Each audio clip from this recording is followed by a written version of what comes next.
You're listening to the Sex and Psychology Podcast, the sex ed you never got in school and won't get anywhere else. I am your host, Dr. Justin Lehmiller. I am a social psychologist and research fellow at the Kinsey Institute and author of the book, Tell Me What You Want, The Science of Sexual Desire and How It Can Help You Improve Your Sex Life. In the last episode, we talked all about how ADHD affects women's intimate lives. We also started digging into tips for navigating ADHD in sex. In today's show, we're diving deeper into the topic and exploring how kink and BDSM can potentially be therapeutic avenues for women with ADHD. My guest has conducted a groundbreaking study on how ADHD symptoms and attentional functioning are related to engagement in BDSM and sexual satisfaction. Her work finds support for the idea that kink can help in providing a supportive dynamic to persons with ADHD through addressing sensory integration needs and cultivating an environment that reduces distractions and enhances attentional focus. We're also going to talk more broadly about why neurodivergent people, including those with ADHD and autism, are disproportionately drawn to kink, as well as what neurodivergent people who aren't kinky can learn from the BDSM community about having more pleasurable sexual encounters. I am joined once again by Dr. Leanne Borman, a licensed clinical social worker, ASEX certified sex therapist, professor, and clinical sexology researcher. She specializes in the intersection of ADHD, relationships, and sexuality, and is known for helping clients to set their expectations in sex lives up for success in ways that work with their brains, not against them. She runs the podcast ADHD Realities and is currently writing a book on ADHD and low sexual desire. This is going to be another fascinating episode. Before we get into the main topic for today, though, here is our Just the Tip segment presented by Popstar. Popstar was founded by two sexual medicine doctors who are creating science-backed products to support male sexual health and pleasure. Whether you want to last longer, finish stronger, enhance your health, or just make sex more pleasurable, they have a solution for you. In our Just the Tip segments, I'm sharing tips and tricks to help boost bedroom confidence and performance. Today, we're diving into the subject of how to choose the lube that's right for you. Let's talk about it. So before we get into how to choose the right lube, let's start with a simple but important question. Why use lube at all? A surprising number of people still think that lube is only for when something is wrong, like there's not enough natural lubrication, or somebody's dealing with something like vaginal dryness. Or even more common, that you can just use spit as lube and call it a day. But here's the deal. Lube shouldn't be thought of as a last resort. It's a game changer when it comes to having more pleasurable sex. Using lube can make all kinds of touch feel better. It can also reduce friction and actually help prevent tiny tears in sensitive skin, which can reduce the risk of irritation or even transmission of STIs. And let's be honest, spit dries up really fast and doesn't offer the same slipperiness and staying power as lube does. Also, saliva can potentially transmit STIs, so it's not optimal if you're looking to minimize infection risk. In addition, saliva can potentially throw off the pH balance of the vagina, which can increase the risk of vaginal infections. So get yourself some lube. It's not just for emergencies, it's for enhancing pleasure and keeping things comfortable and safe. Now, once you've decided to bring lube into the bedroom, or wherever it is that you have sex, you'll notice that there are a ton of options. There's water-based, silicone-based, hybrids, flavored lubes, warming lubes, organic lubes. It can all feel a bit overwhelming. So let's break it down. What are the main types of lube and how are they different? Here are the big three. First, we have water-based lube. This is the most common and versatile lube on the market. It's safe to use with condoms and sex toys, easy to clean up, and gentle on the body. The downside of it, however, is that it can dry out faster than other lubes, so you might need to reapply a few times, depending on what you're doing and how long sex lasts. Next up is silicone-based lube, which is super slick and long-lasting. It's great for people who don't want to keep reapplying, for folks who have sex for longer periods of time or are prone to pain during sex, and for people who are doing things like shower play and want something that isn't going to wash away easily. The downside is that silicone lubes can stain your bedding and they might not be compatible with all sex toys. Finally, we have oil-based lubes. Think things like coconut oil or petroleum jelly. These have a rich and moisturizing feel to them, but they're not compatible with latex condoms. They can break down the material and thereby increase your risk of transmitting sexually transmitted infections. Also, oils are known to stain, and they can sometimes throw off vaginal pH and increase the risk of certain infections. There are also hybrid lubes out there that combine water and silicone to try and give you the best of both worlds. There are also a variety of specialty lubes. For example, you have flavor lubes, which are designed to add an extra level of spice to oral sex. You also have warming lubes that are designed to add an additional sensation during sexual activity. And you even have CBD-infused lubes. Now, if you're going to use one of the specialty lubes, just be aware that sometimes the added ingredients can potentially cause skin irritation issues, and some people might be ultra sensitive to things like CBD or THC infused lubes. So just be cautious when using the specialty lubes because sometimes they can have different effects on the body. So, with all of these choices, how do you find the one that's right for you? Well, here are a few things to consider. So, first, what are you using it for? Vaginal sex? Anal play, sex toys, masturbation? Different situations might actually benefit from different lubes. So think about what you're going to be doing and what's the best fit for that situation. And maybe you'll want to have different lubes on hand for different occasions. It's totally okay to have more than one lube in your drawer. Second, are you using condoms during sex and are you using sex toys? You'll want to make sure that any lube you're using is compatible with whatever else you're bringing into sex. So if you're using condoms, you want to make sure that you're using a lube that is compatible with latex. And if you're using sex toys, you're going to want to make sure to check that the lube you're using is compatible with the toy that you're using. Third, do you or your partner have sensitive skin? If so, you're going to want to look for lubes that are fragrance-free, glycerin and paraben-free, and hypoallergenic. Also, look for lubes that are pH balanced so that they're compatible with your body's natural pH level. Lastly, when you do get a new lube, do a skin test before you use it during sex. Test it out on a small area of your body to see how your skin reacts. Ultimately, the best lube is one that feels good, works with your body and your needs, and makes intimacy more enjoyable.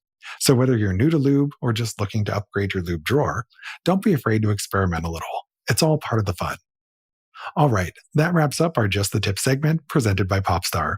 A huge thank you to our friends over at Popstar for sponsoring this segment and for helping us all to have better and more pleasurable sex. To that end, be sure to check out Popstar's own line of doctor-approved, water-based, and silicone-based lubes over at popstarlabs.com/Justin, where you can save 20% off your first order by using my first name, Justin, as the discount code. We have much more ahead on today's show, so stick around and we're going to jump in right after this short break. Join leading researchers and experts for insightful presentations and discussions on the evolving landscape of sex and aging at the Kinsey Institute 2025 Specialty Intensive and Symposium this fall. This event will take place on October 4th, 2025, with both online and in-person attendance options available. To learn more, visit kinseyinstitute.org. And to stay up to date on the latest events and educational opportunities, follow @Kinsey Institute on the socials. Okay, Leanne, in the previous episode, we talked all about how ADHD affects women's intimate lives. In this show, we're going to be diving deeper into the subject and talking about the intersection between ADHD and kink. So this was the subject of your doctoral dissertation. Now, as a starting point, what's the brief story behind why you decided to look into this? So where did you get the idea to look at women with ADHD and their engagement with BDSM? Fair question. And I'm so excited to talk about this. This is quite a stimulating conversation. For me, I was late diagnosed in my experience, and I struggled also within my sexuality. And I was seeing this a lot with the clients that I was serving and working with. And when we did look at like ADHD and women being underdiagnosed or misunderstood, and the complaints that would come in was like this, the man, because I work with a lot of heterosexual couples, not by choice. I just seem to attract the straight people. I don't know why. But, the husband would be ready to go. Everything was great. And then the woman was struggling.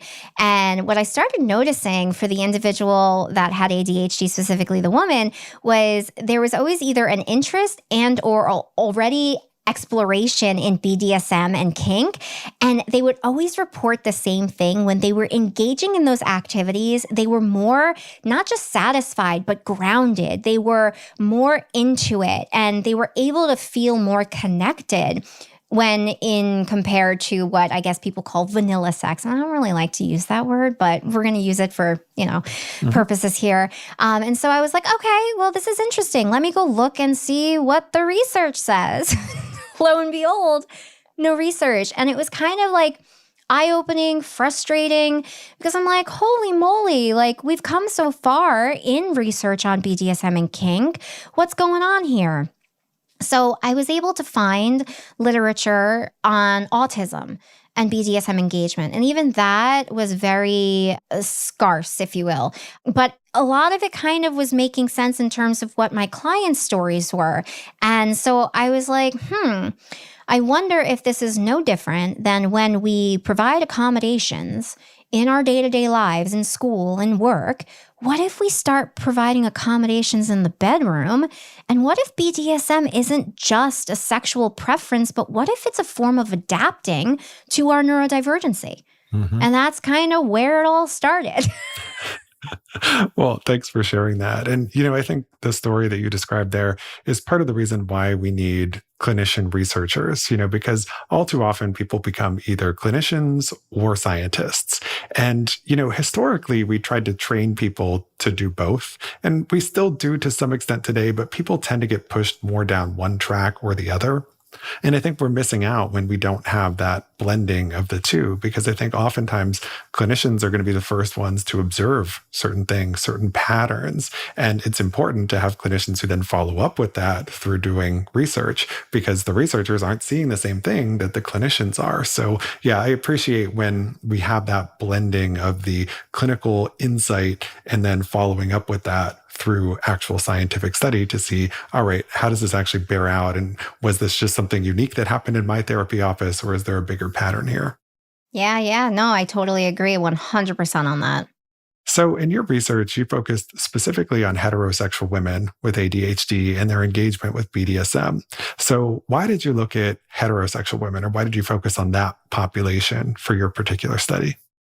So it was a twofold. One, I was definitely biased. I was trying to show up to the game for my clients and also myself included. But twofold, it was really important to try and minimize as many variables that could screw up the research. And just zoning in on one sexual orientation was a great starting point. I knew that this was going to be the first of many inquiries. So I know I'm not going to leave out the queer population and also even males. I definitely want to get more male insight as well, just to also then be able to amplify the research we have and the stage we'll have for women's experiences. So that's kind of why I went down the heterosexual path. If the clientele that I served was more varied, I probably would have tried to advocate more as my first starting point. But when you're talking about a dissertation, you are under a time restraint and it's so frustrating and you have to zone in. And it was like a love-hate process because it's like I didn't want to do it, but for the sake of timing and trying to get something out that could be of benefit, I had to choose one lane.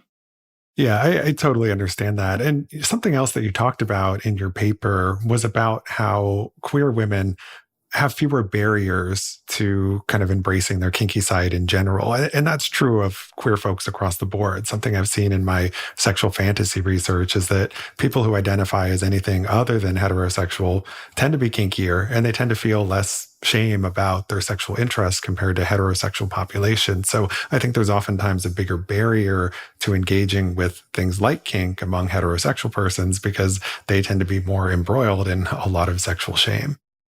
Yeah, 100%. And like you just mentioned, when you're an individual that has been in a environment where you basically have to learn early on to throw away what others have to say about you and create your own like bubble wrap, if you will, and try to feel empowered, you're just going to have those skill sets and those approaches much more strongly or quickly, if you will. And that's not to say other people still struggle with it. But, when we talk about heterosexual dynamics and sex in general, there is a huge pressure on performance of what is the right way versus not the right way when we are looking at other dynamics, unfortunately. And so, yeah, I agree. Yeah. Well, when you get the queer data, you're always welcome to come back on the show so we can talk about it. So in your study, you surveyed 65 women to look at how attentional functioning, ADHD symptoms, and engagement in BDSM practices were related. So give us the short version. What were the main conclusions from this investigation? I mean, I know you wrote a whole doctoral dissertation on this, so give us the brief version of what were the key things you found.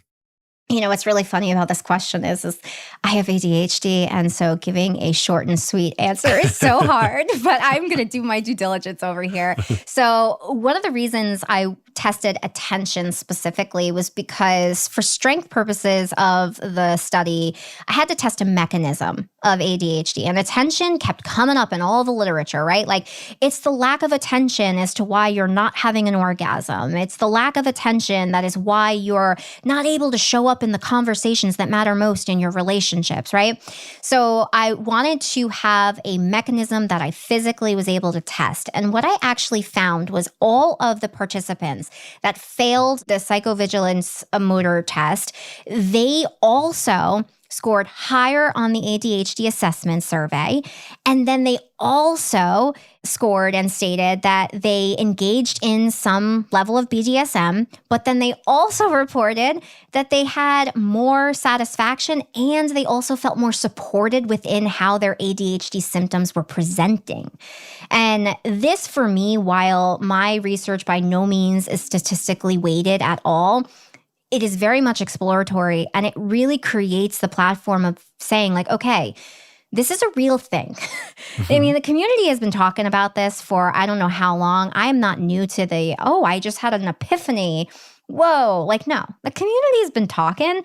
And so testing the attention allowed me to indeed see if you failed the attention, how likely were you also engaging in BDSM? And would you then also say your attentional concerns were still concerns while engaging in BDSM? And basically what we saw is that individuals that failed the PVT test also scored high on the ADHD assessment, were engaging in BDSM, but also finding that their attentional span was a lot more supported while engaging in BDSM. Yeah, I appreciate you sharing that very condensed breakdown of a very big and complicated study. But the pattern totally makes sense. And it's always nice when it aligns with what your pre-existing views or ideas about this were. But I think you're also right that, many in the community have already noted these kinds of patterns and phenomena. And that's why oftentimes when the results of research get released, people say, well, we already knew that. We needed a study to find this. And it's like, exactly. Well, we did actually need a study, right? Because a lot of people like to say that many findings about sex and relationships are just quote unquote common sense. But common sense is neither common nor sensical sometimes, right?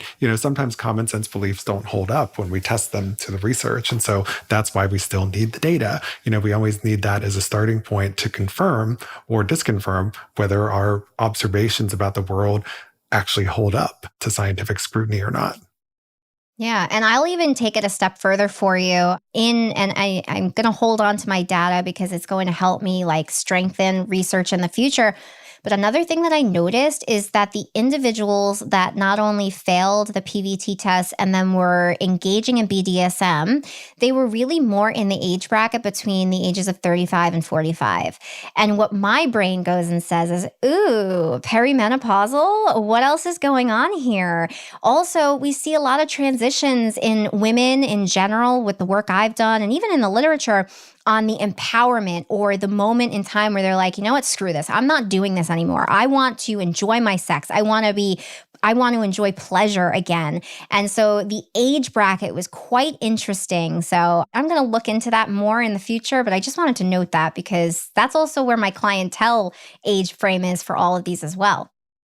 Yeah, and I see something in my sexual fantasy research that kind of lines up with what you said, which is that there are age differences in terms of what people fantasize about. So people at different decades of life seem to be turned on by somewhat different things. And I think there are lots of different explanations for that. Part of it is likely to be a cohort effect or generational effect, based on what was normative about sex during the time when you grew up or came of age sexually. But I think part of it too is also a developmental process based on where we are in our lives at that moment, and also biologically, physically, what's happening with our bodies. And perimenopause and menopause could obviously be one of those contributing factors. And so I think that's part of the reason why we definitely need more research on sex and aging, and we can't just study college students, I when we want to know. study Oh my gosh, don't even get me sex. started. Yeah. I've said this many times before, but, I think if you're studying something like sexual fantasies, college students are actually the least interesting group of people you could study. And I'm not saying that as a slam against college students. Like, there's nothing wrong with them. It's just that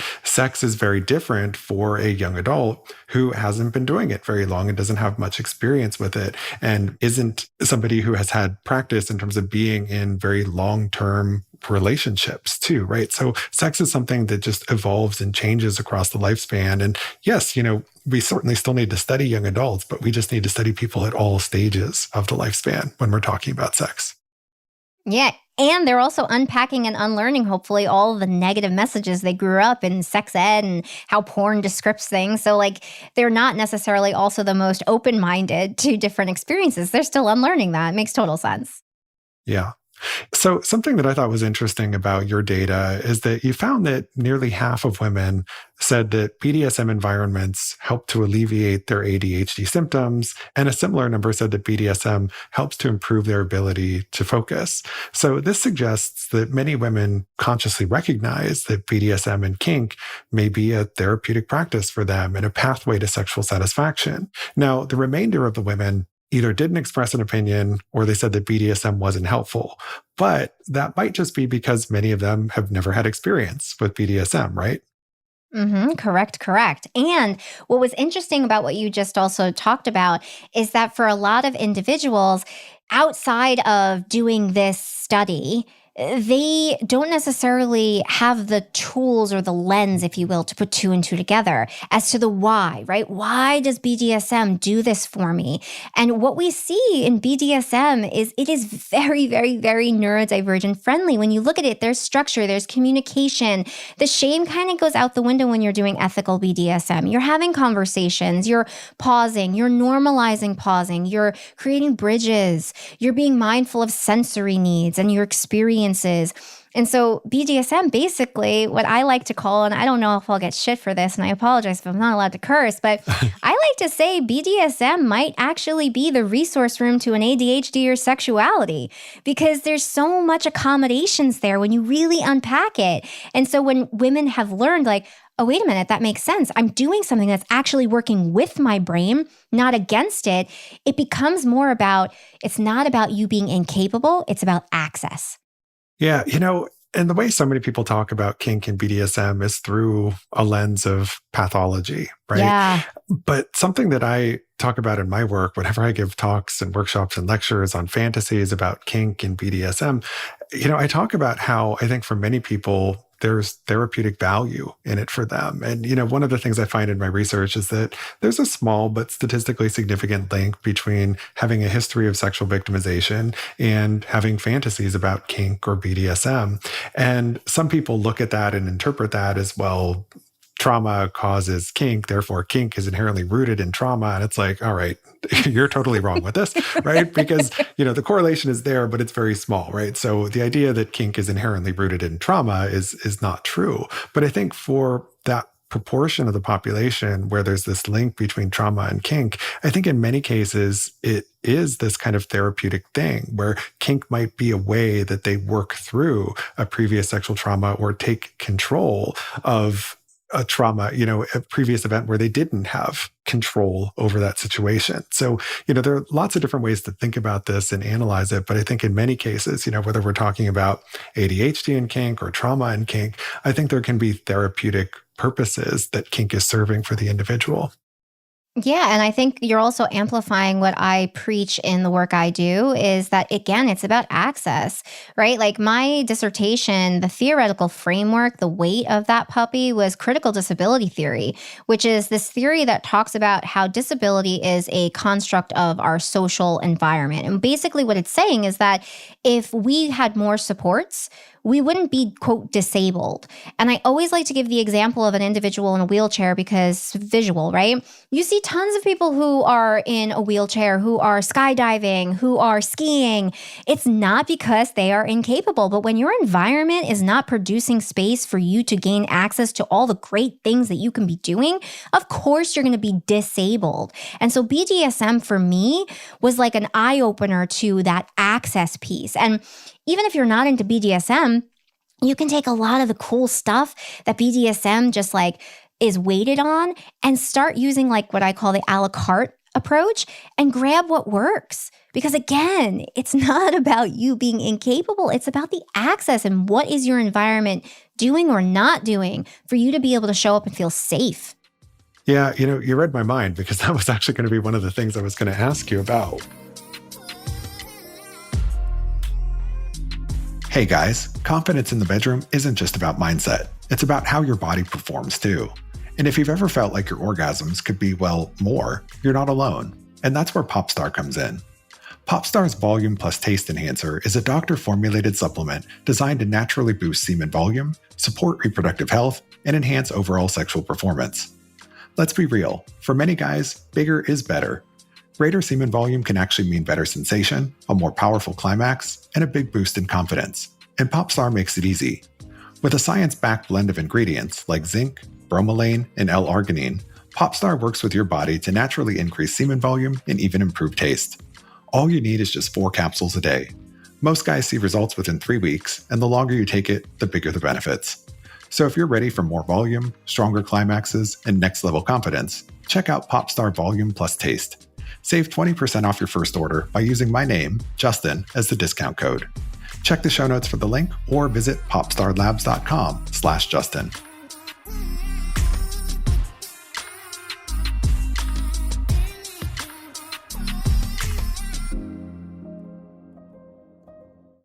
We know that not everybody's into kink, and that's okay.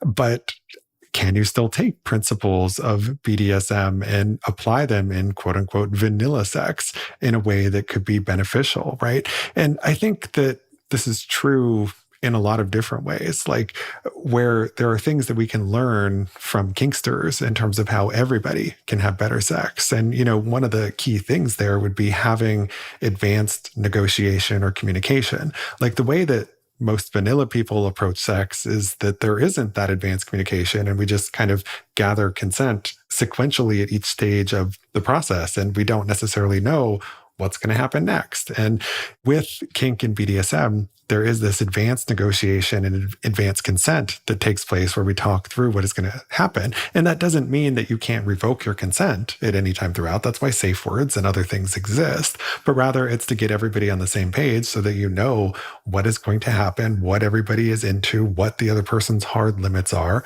And, it can make sex something that makes it feel safer in a lot of ways for people because they know what to expect and what's going to happen. And it also provides some structure to it.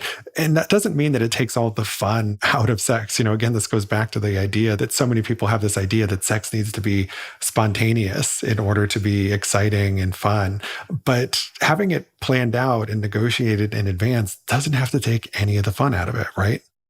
Yeah, no, not at all. And I do believe, and I say this to my clients all the time, the expectations that have been taught to you are your own internal buzzkill. You're killing it for yourself over here, right? And a great actual visual of like how you can take dynamics and approaches, let's just say with BDSM, if maybe you're not into BDSM. For instance, a lot of individuals are discussing what type of tools you want to use. Like, are you using rope? Are you using certain paddles? Are you using certain textures, this and that? Do the exact same thing with sensory needs. I can't tell you how many people I work with that have sensory related concerns and conflicts.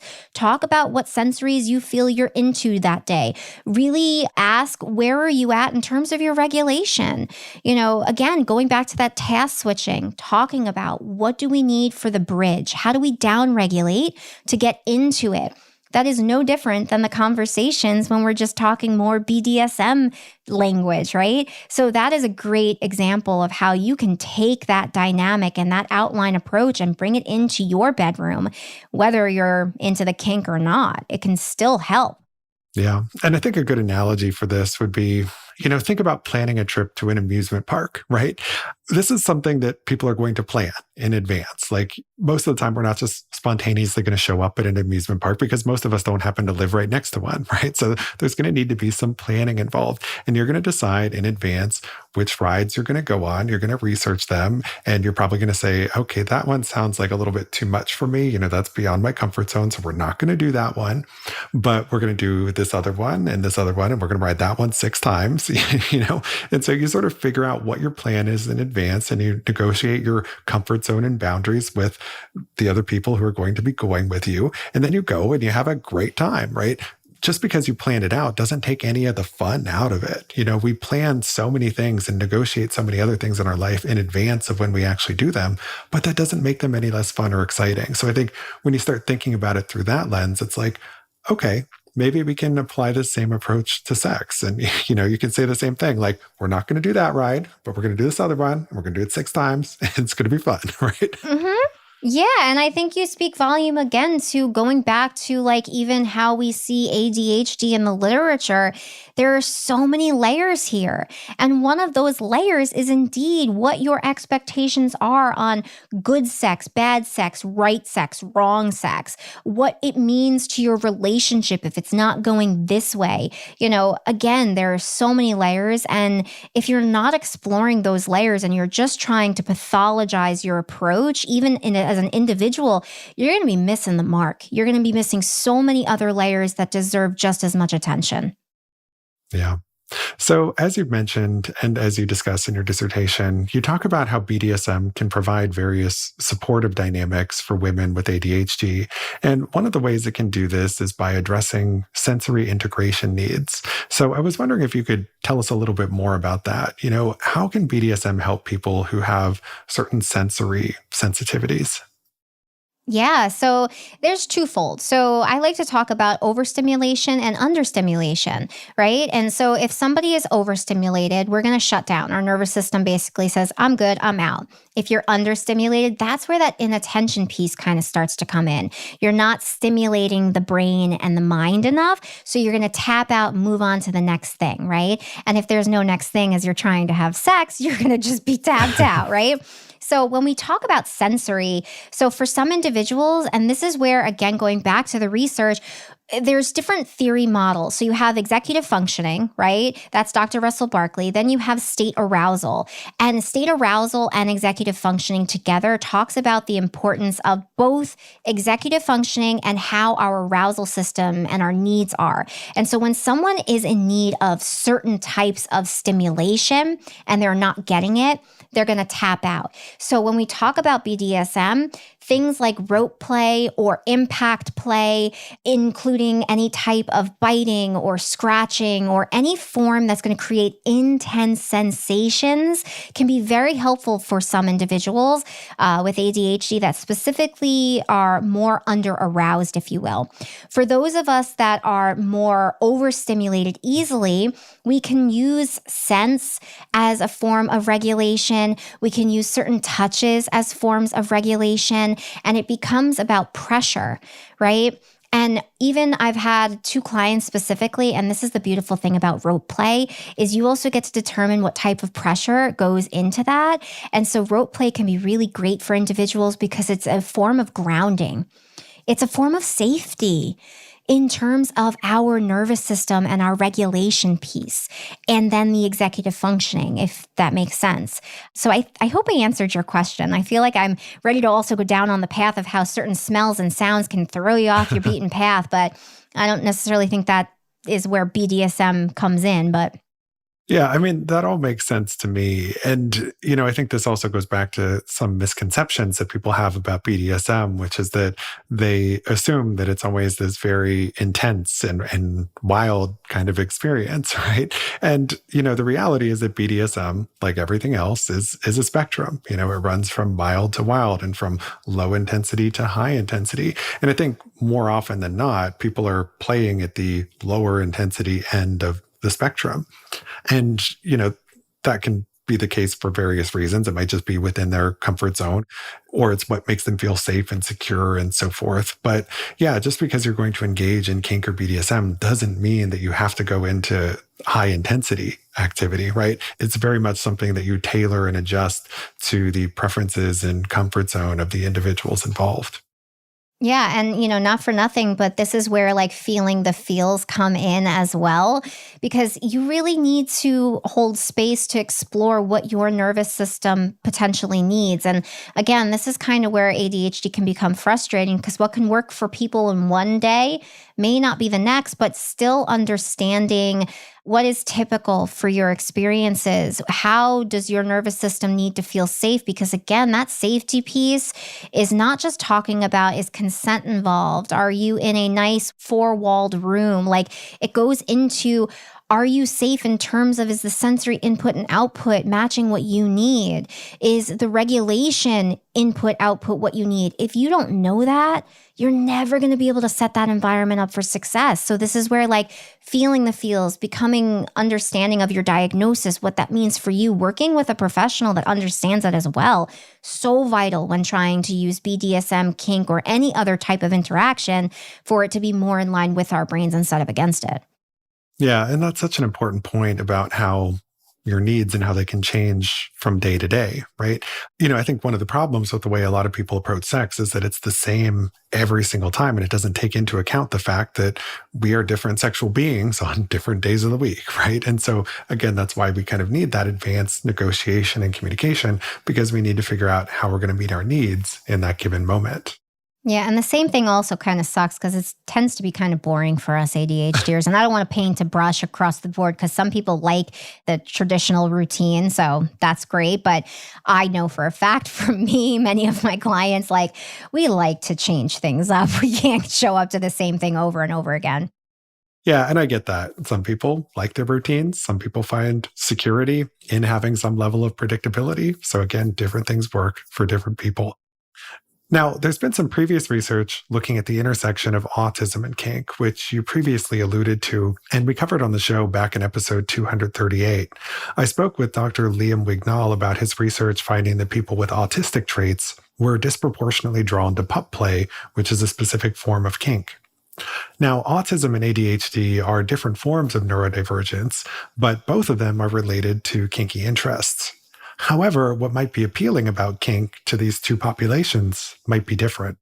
So I wanted to ask if you had any thoughts on this. How might the appeal of kink be different for someone who is autistic versus someone who has ADHD? There's a lot of overlaps, obviously, with ADHD and autism, but some of the differences, if you will, is the structure piece and being able to not have to deal with social cues that I see more in the autistic population versus ADHD.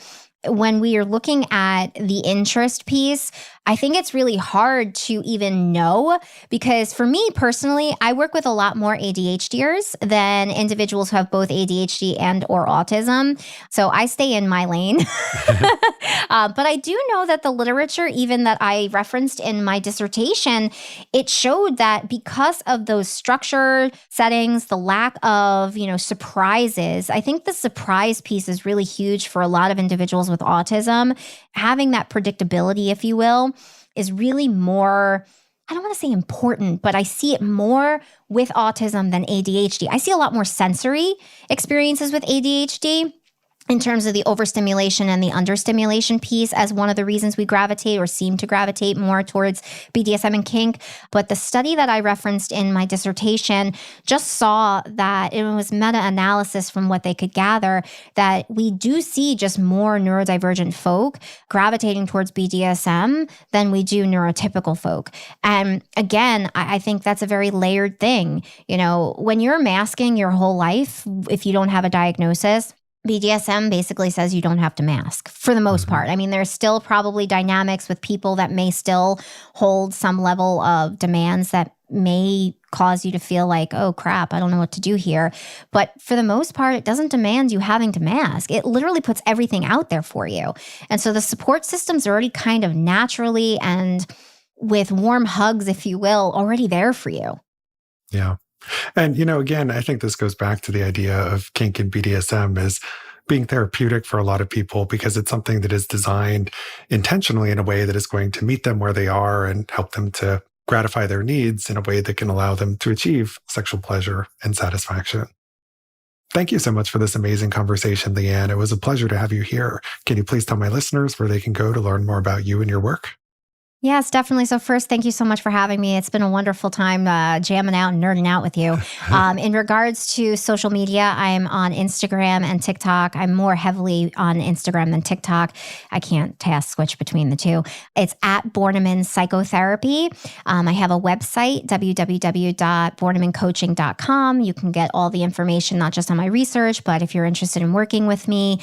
I also provide free resources and some courses on there specifically centered towards our experiences as ADHDers and our sexuality. Well, great. And we'll be sure to include links to all of that in the show notes. Thank you again so much for your time. I really appreciate having you here. Thank you.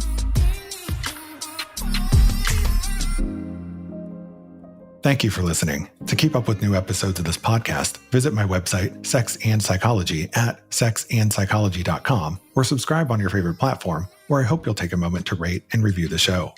If you listen on Apple Podcasts, please consider becoming a Sex and Psychology Premium subscriber to enjoy ad-free listening for just $3.99 a month. You can also follow me on social media for daily sex research updates. I'm on Blue Sky and X at Justin Lehmiller and Instagram at Justin J. Lehmiller. Also, be sure to check out my book, Tell Me What You Want. Thanks again for listening. Until next time.